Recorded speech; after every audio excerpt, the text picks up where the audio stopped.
Namaskar. So this will be lighter than the previous talk, and this because Mathematics and Spirituality Conference school. So there is onus upon us to give you some conception about spirituality. We cannot send you back only with mathematics. So some spirituality. So I will be presenting this model mostly from Bhagavad Gita. I'll try to give you the essence of Bhagavad Gita in using a computer game as a model, as an analogy.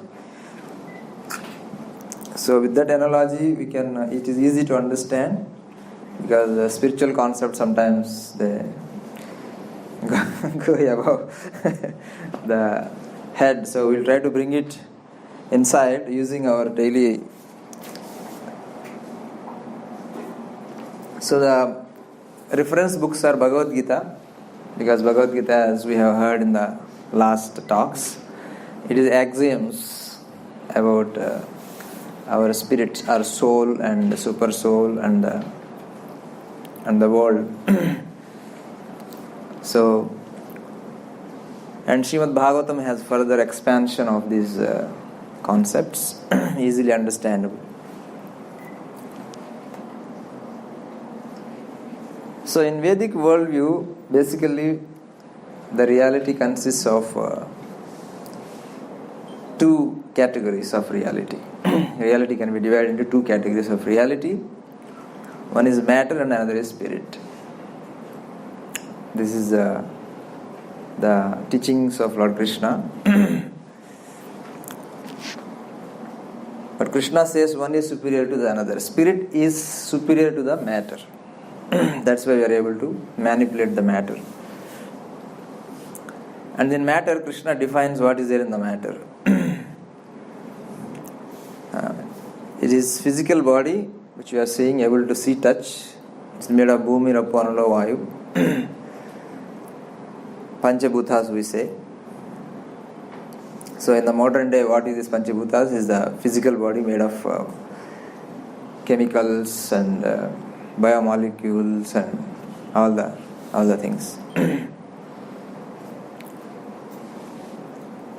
And then there is also another part which we cannot touch, but which we can feel in this material part of the reality, that is mind, intelligence, ego. Mind is man, intelligence is buddhi, false ego is ahankar.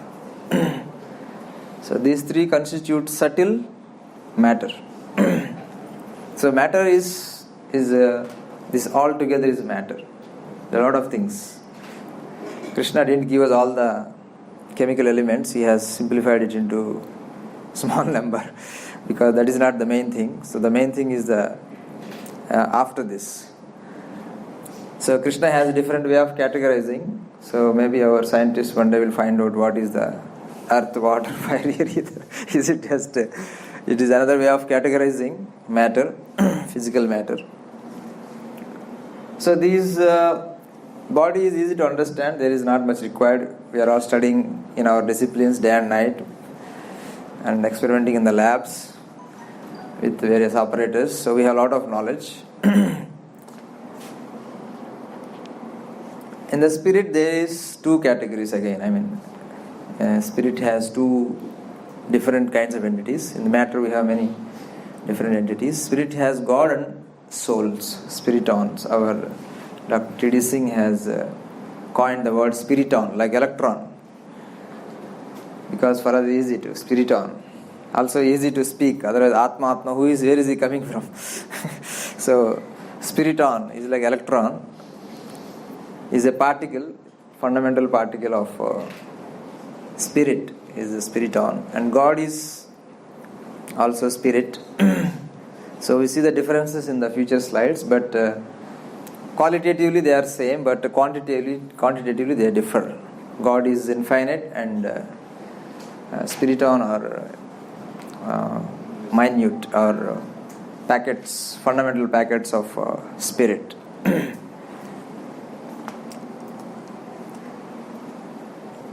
So we call this as Dr. T.D. Singh's equation of life. It is there in his books, Life, Matter and Their Interactions and other books. So we call it as Dr. T.D. Singh's equation of life. Actually it is Krishna's equation, but Dr. T.D. Singh has put us in a way which we can understand.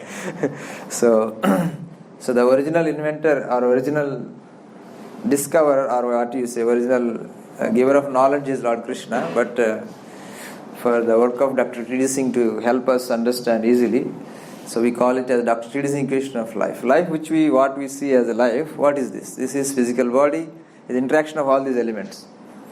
Life, matter and their interaction. There is a nice book, you can all see. What we see as a life, it is interaction of all these elements. Spirit, soul and mind, intelligence, ego and physical body.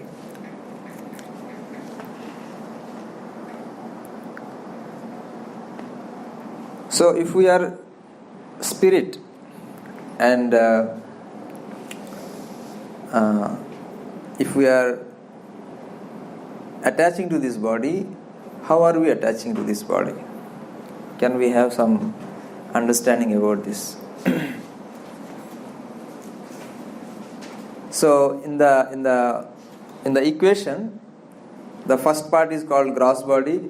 The three subtle elements, material elements, they call subtle body.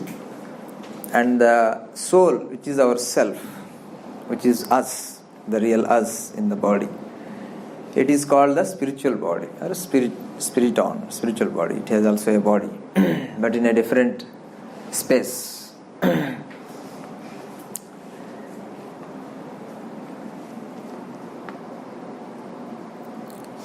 And Vedic literature gives us that the bodies which we see, there are 8,400,000 different types of biodiversity. This is a list given in Padma Purana.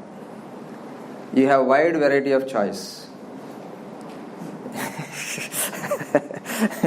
You can attach from 8,400,000 different species of life, of body, biological bodies. Like we go to a showroom, how many models will you have? You can just 4 or 5 models. But Krishna has prepared 8,400,000 models of body, physical body. And depending on what you want to do, just like in the showroom, right? If you are a sports person, you want to buy a sports bike and disturb everybody, run in the middle of the night.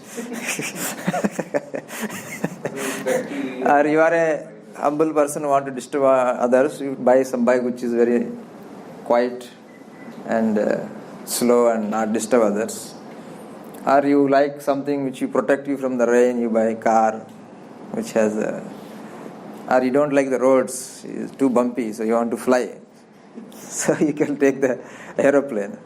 Right? Similarly, Krishna has given us to choose, God has given us to choose from 8,400,000 of models of body. So it is up to us to choose, and Krishna gives how to choose. The choice is there only in the human form. In human form you can choose a model. In other models, the upgradation is automatic. You have no choice. You have to upgrade automatically. In human life, you have choice to upgrade, where you want to upgrade.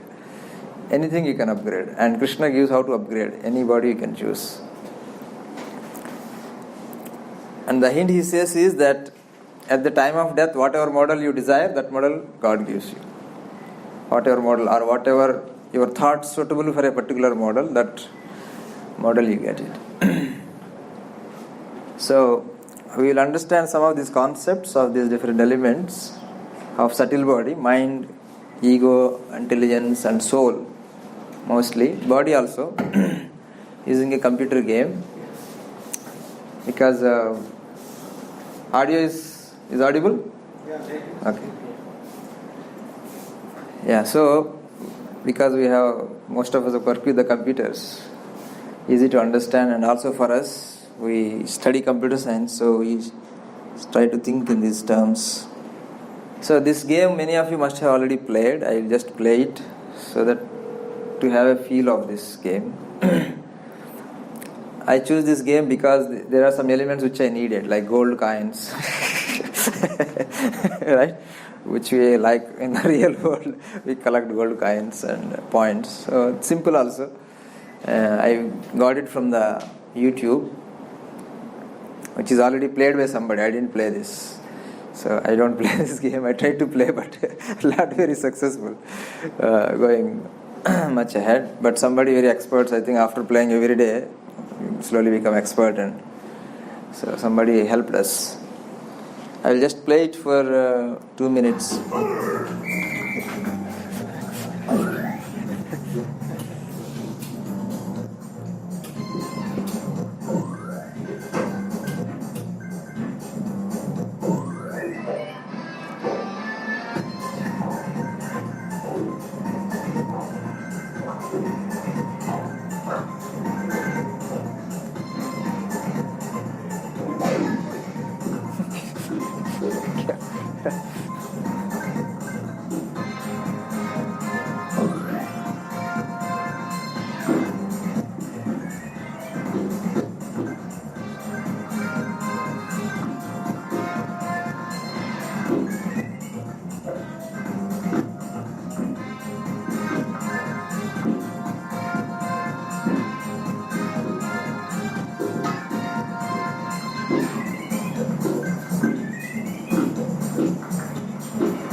So that is the end of the game. Something similar to our life also. At the end, it is the end. So, but interestingly, there are many things that are happening when we are play a game which help us to understand. First thing is space and time.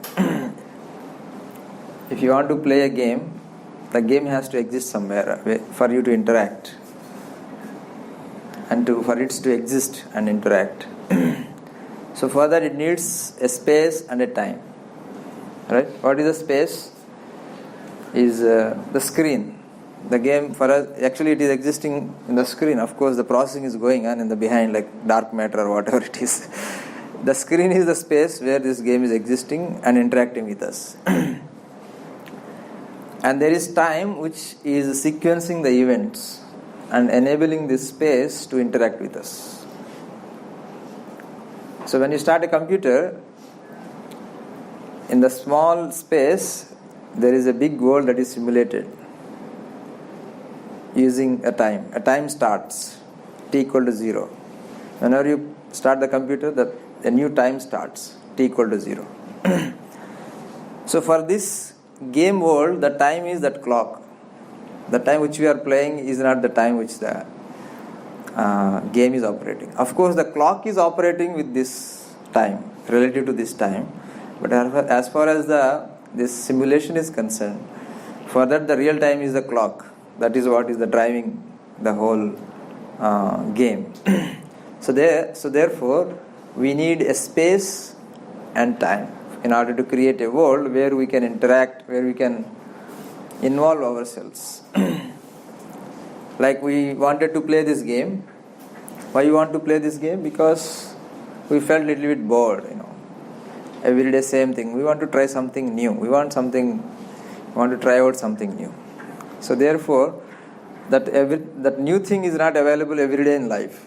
So we need something which is not really there. I mean, it's a little false, but available for us to experience for some time and feel good and different and nice.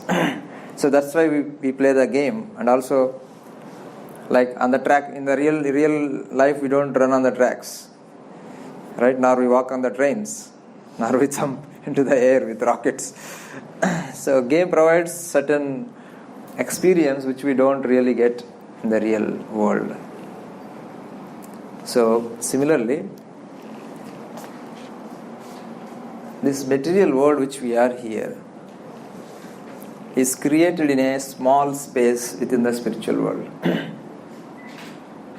Like in the computer we have space and time which we create in order to create a simulated world game and we interact. Similarly,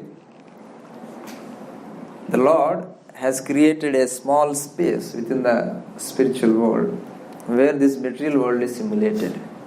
Like this game also, we have not written the program of the game. We play it. Similarly, this universe, we have not created it.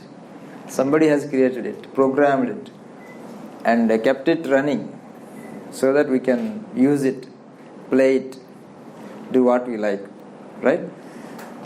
So, similarly, Lord creates this space within the space of the spiritual world, that is absolute space. This material world is created in a small space, and there is also time is also created along with this space, separate.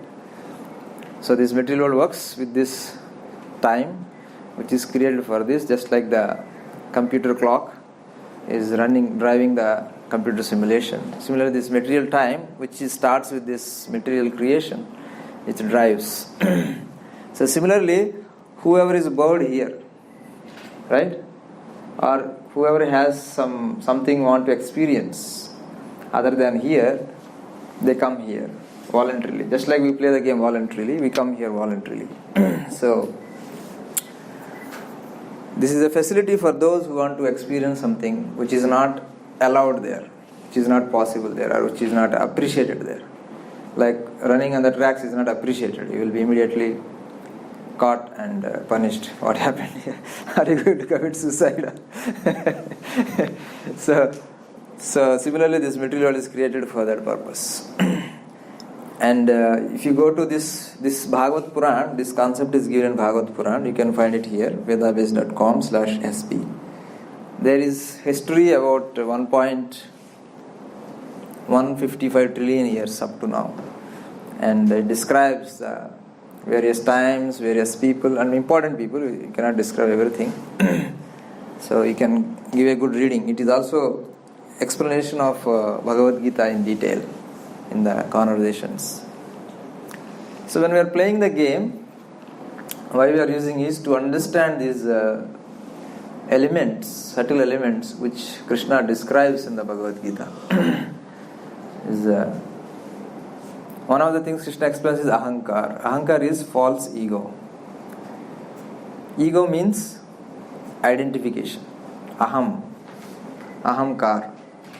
Ahamkar means I-ness. What I think, who I am. That is ahankar. So it is false because we are acquiring a false identity. So the subtle elements gives us an identity for us. Because when you start the game, first thing we do is we identify with the character, with the boy. Very naturally. Unless you identify with the boy, there is no game. If you just sit there and don't identify and you don't feel inspired to play it, you have to first grab the identity of the boy. Acquire the identity of the boy. Then only you can play the game. Otherwise, the game will start and there will be accident and you will be just watching because you are not identifying with it. As soon as you identify with this, you immediately see there is a police behind trying to catch you. So there is an emergency. Right?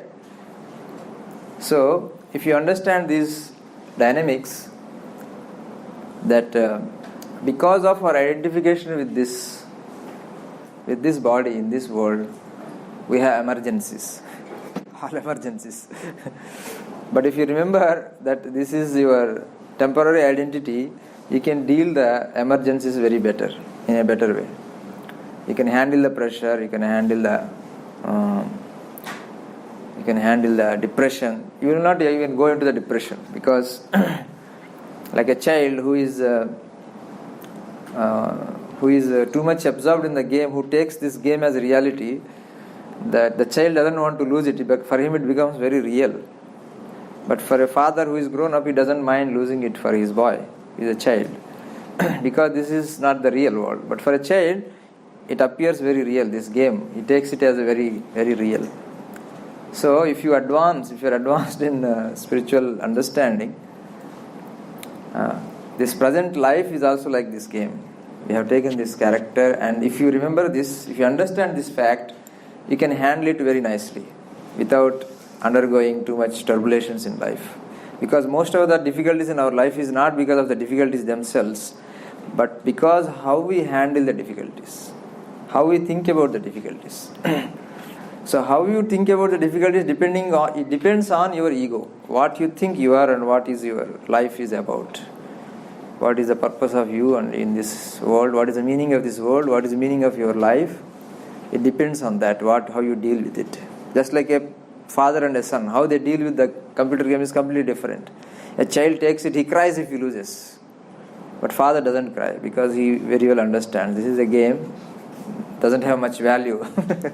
Of course we play, but there is some happiness is there. I like playing for some time, or I like to play with my child. So if you really practice spirituality and progress a little bit, you handle your life situation also in the similar manner. You won't go to extremes at any time. And that is the one positive things about the spirituality. So all this is because of ahankar, what you think you are, and what is the meaning of this world, and your meaning of your life in it. So this is very important. This false ego is false identity. And then buddhi gives, I want to keep my watch. Intelligence is another subtle element. As soon as you identify with the boy, you have a purpose. What is your purpose? Win the game. What is winning the game? Is there anything winning the game? There is a police behind who is trying to catch you because you have done something, right? That is the whole. But on the way you collect as much coins as you like, amass as much gold as possible. So the false ego gives the identity. As soon as you have identity, your purpose is self-evident or it is automatic. Like you think I am father of this child, and then your purpose is already there. So I have to take care of him, I have to provide everything. Means your identity defines your purpose. Very simple. What you identify with, that automatically defines your purpose. So as soon as you have the purpose, then the buddhi helps you, intelligence helps you how to achieve your purpose. Like escape the police or run fast. So then you have to, the buddhi helps how much speed the train coming, jumping or whatever. Many things are there which you need intelligence. So this intelligence is like a secretary which helps the false ego, the soul, which is falsely identifying to achieve its purpose. So it gives a lot of algorithms.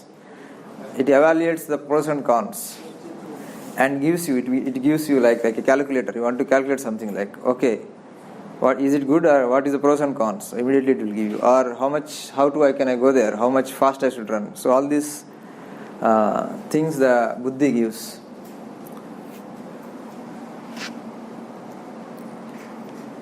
And mind is another secretary of the false ego. So what mind does is that it helps you to continuously remain in your false identity, false ego.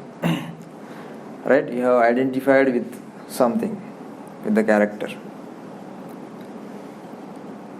This mind helps you how to remain in it perpetually. For example, I identify with this body, right? What mind does is that mind gives you some job or something to do in relation to your identity. It is like a TV channel. Sometimes we have this experience. You go to your office, the person whom you want to meet is not available. So what they do, they put you in a room where there is a TV and you sit there without your knowledge. You just go to the TV and whatever channel changing, you keep watching the TV. And you forget why you came. I mean, it is so absorbing, the TV. So this mind is like a TV which is put on our head, and then it is continuously showing something, some different channel. And this channel, the mind shows that in the office, the channels you may or may not like, but the channels that mind shows you, they are very you like them very much. That which are very nice to you, it will show you the channels. So you fully absorbing means the mind will make you to constantly engage you in the false identity. So I think I am this body, so I can eat, I can have recreation, I can go here, there, I can do so many things which I like. So as soon as I become idle, a mind immediately gives you something what you have done in the past. Right? So like you have gone to some hotel or some particular dish which you liked very much. You forgot, but mind doesn't forget. It will remind you when you are idle. Why don't you go to that restaurant? There is that nice dish which you like very much. You say, yes, I like it. Is it? Not the memory? Sir? Is it not the memory? Memory helps. Memory is also a function of the mind, but mind is more active principle than the memory. Memory is just the memory stored, but they request more active principle which takes the memories and present to us. Mind retrieves the memory And present to us. project it. Yeah, present to us. Our past experiences. It doesn't project the pictures. It also gives us the experience. Like I have eaten. When I see some this nimbu, sometimes the water comes inside, or somebody rasgulla. I have not eaten it, but the mind has fetched that experience from the past. Sometimes even without seeing that, just by thinking also you will feel like eating it. You want to ask a question? Just give me 2 minutes. Let me finish about this mind. Then we will take some question. So mind, what is mind? Mind is a continuous flip-flop of all past, present and future, gross and subtle enjoyments and sufferings. It not only brings you enjoyments, sufferings also. It keeps presenting you one after another. So, but it is you who choose it. Mind only presents you options, this option. Non-stop, one after another keep presenting. You choose it. And then what mind does? Once you choose it, it will help you further delve into it. Think. Okay, you want to go to hotel, so how to go? Intelligence here gives you ideas. Mind gives you to delve into that idea and plan it. So, the mind helps us to think also. It brings us the past as well as it helps us also to think. Mind. So mind is also another function. Mind is also called the sixth sense and the king of the senses, because whatever our senses, 5 senses or 10 senses, whatever they experience, they go to the brain, and then from the brain they become a mental state, and the soul enjoys these mental states. Like you eat one nice sweet, it put on the tongue, then the tongue sends the signals, and then the brain there is a state, then from there it becomes a mental state, and the soul enjoys this mental state of the sense perception. That's why mind is called the king of senses. Means sometimes it can even create the sensation even without engaging the sense, by recollecting your past engagement. So that is the power of the mind. And this is the mixture, like we have in electrical engineering, mixture, many inputs, they come at one place and So mind also mixes all the inputs from the senses and presents to the consciousness as a mental state which you enjoy. So therefore Krishna says Manorathena. So we are sitting on a yantra, machine, yantra rudhani maya. The spirit soul is riding this machine and thinking itself to be this machine. It is enjoying the mental states. This chariot called mind. What is this chariot? This is all going on in the chariot. And your consciousness is attached to those states and you are enjoying or suffering. Sometimes it also brings you the bad things that have happened in the past. So, and Krishna also says in Bhagavad Gita that from me comes knowledge and remembrance. So something you are able to remember and forget, that is also mediated through the super soul who is also in our heart. So sometimes you are trying to remember something, you are not able to remember, so sometimes God helps. Or you want to try to forget something, you are not forgetting, God helps.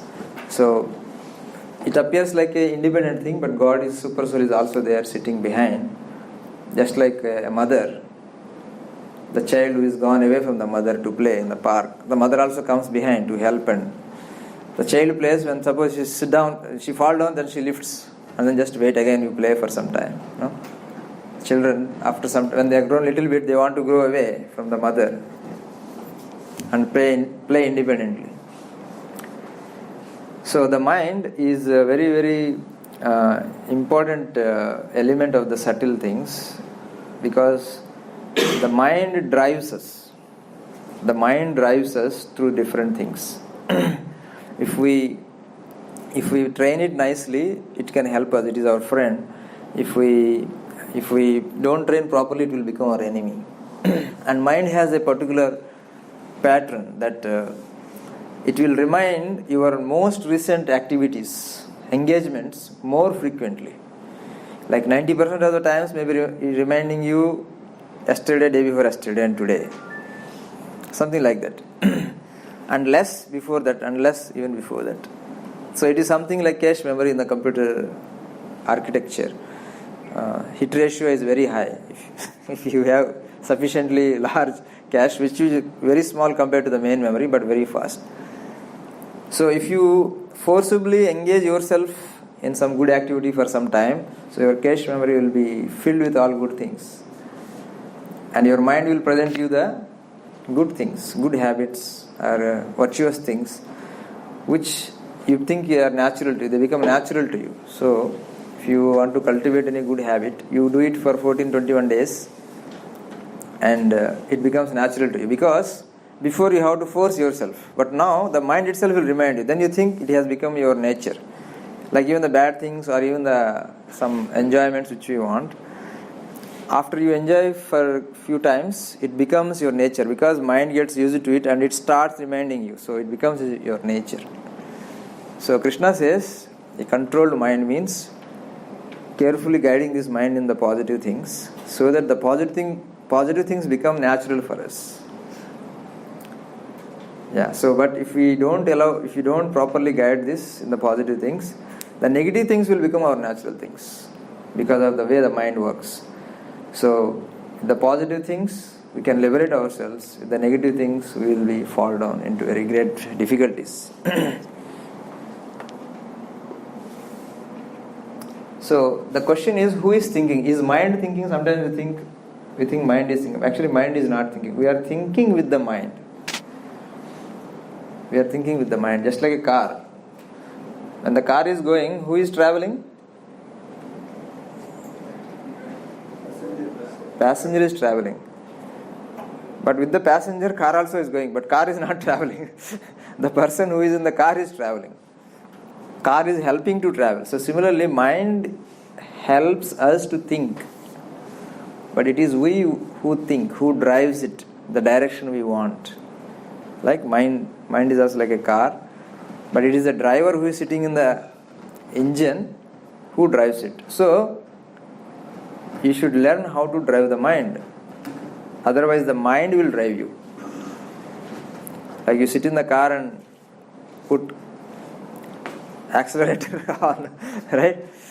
And then don't handle the steering. what will happen? Accident. So mind is like accelerator already tied to the full.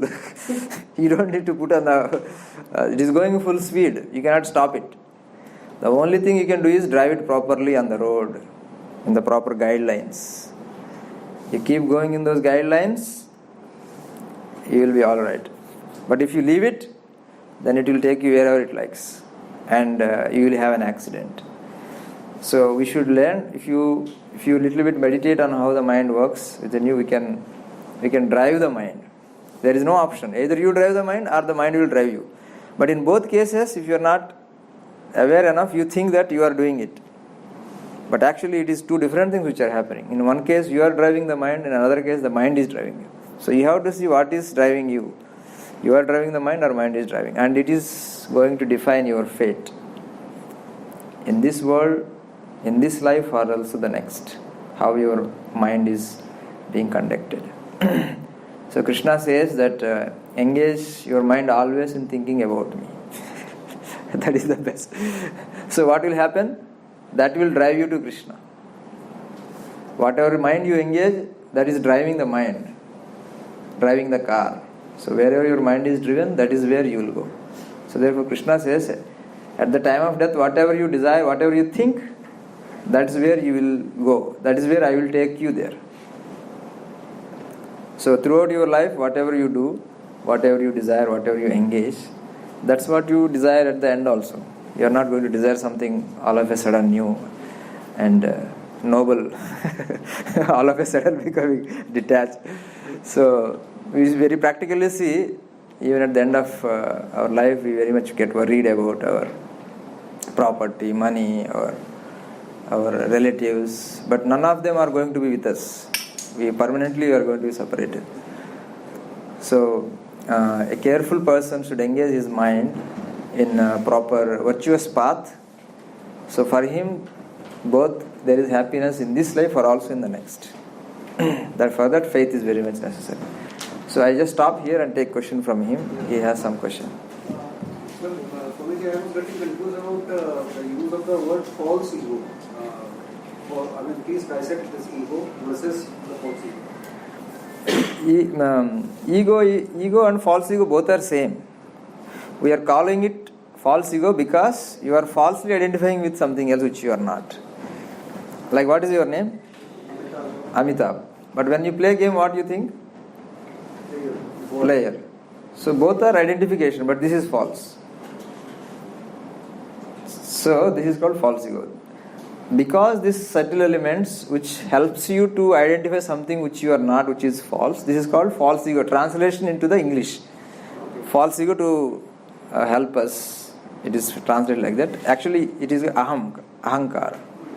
In Sanskrit, ahankara means I-ness, which gives identity.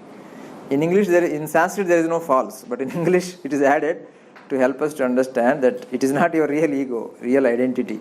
There is a particular Western psychological school of thought about feed, false ego, ego, super ego. Something is good, something is bad. That all confuses me. So, see, Krishna is not confused. So, if you take what Krishna is giving, we will not be also confused. So, what I am presenting is what the model that Krishna has given. Because for Krishna is not confused. Whatever question he asks, there is only one answer. Krishna never said, I am confused. Krishna says, I know everything. Trust me. For that, Arjuna has tested Krishna also. That if you are God, show me your universal form. So Krishna showed whole universe, past, present, future, in the battlefield. So, of course, this is a little bit more theological. But the idea here is that we are presenting the model which is present in the Vedic model, or in the Bhagavad Gita, what Krishna has presented. Maybe in the ego you can go more deep, and it could be more, there could be a lot of complexities. But we may not need that many complexities. If you understand this simple concept, that we are identifying with something which we are not, and we are forgetting our real identity. Like when you are playing the game, you are fully forgetting that you are Amit or whatever your name is. You are fully thinking you are that boy. That for that, see, even in the middle, if there is an accident, you immediately feel, oh, nothing has happened to you. You are sitting in the chair in the AC. Why are you feeling the pain? So your pain is because of your false identity. So all the pains which we have in our life is mostly because of false identity. Because we think this is the ultimate reality. But there is a reality beyond it. There is our identity beyond this. Yes. There is a question there.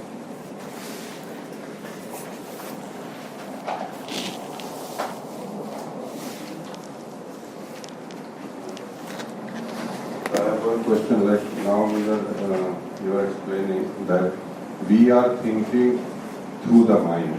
Using mind. Like mind is a tool to think. Yes. So now again it comes that we have to see whether we are driving the mind or mind is driving us. Yes. So if mind is only a tool, then how mind has the free will to drive us? I give the example, just like the car. Because you are inside the car, you have to drive it. Otherwise it will take by its nature it has its speed and it goes. Just because you are in this body, attached to this body, you are attached to this mind, like you are attached to the car. You can drive it, the steering is there. But if you don't drive, then the car will take where it wants. Because you are already attached. But car cannot go on its own.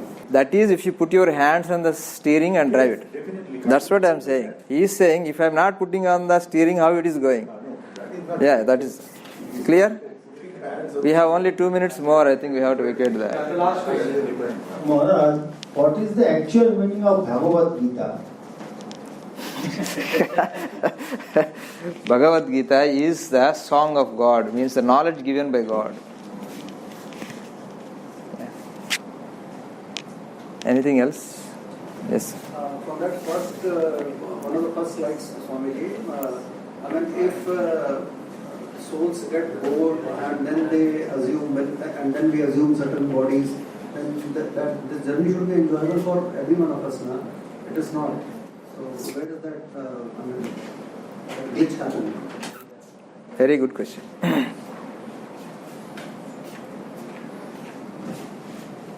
See, by nature the soul is happy, Ananda, Satchit Ananda Vigraha. Its constitutional position is to be always in the happiness mode.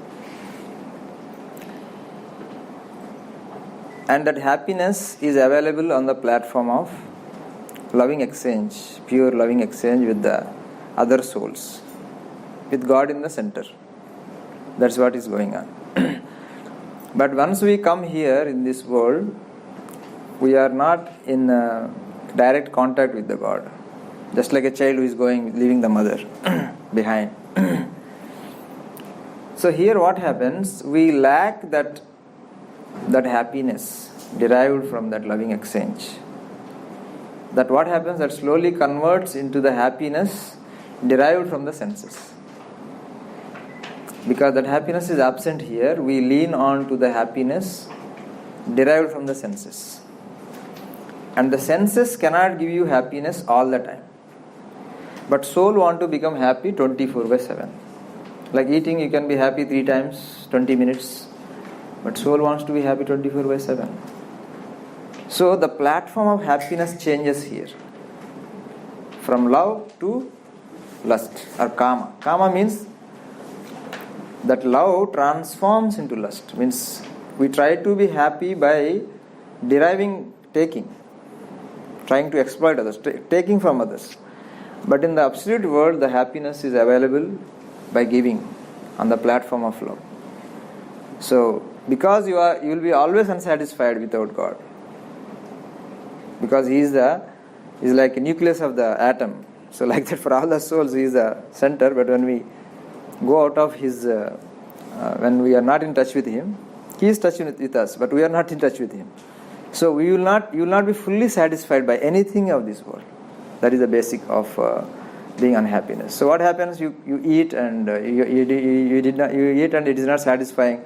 You try another thing, or you kill it and eat it, or you do some unethical things and try to be happy. So because of many souls who are trying to be happy for themselves on the platform of taking, there is a conflict here. I think that's it for today. We will continue tomorrow.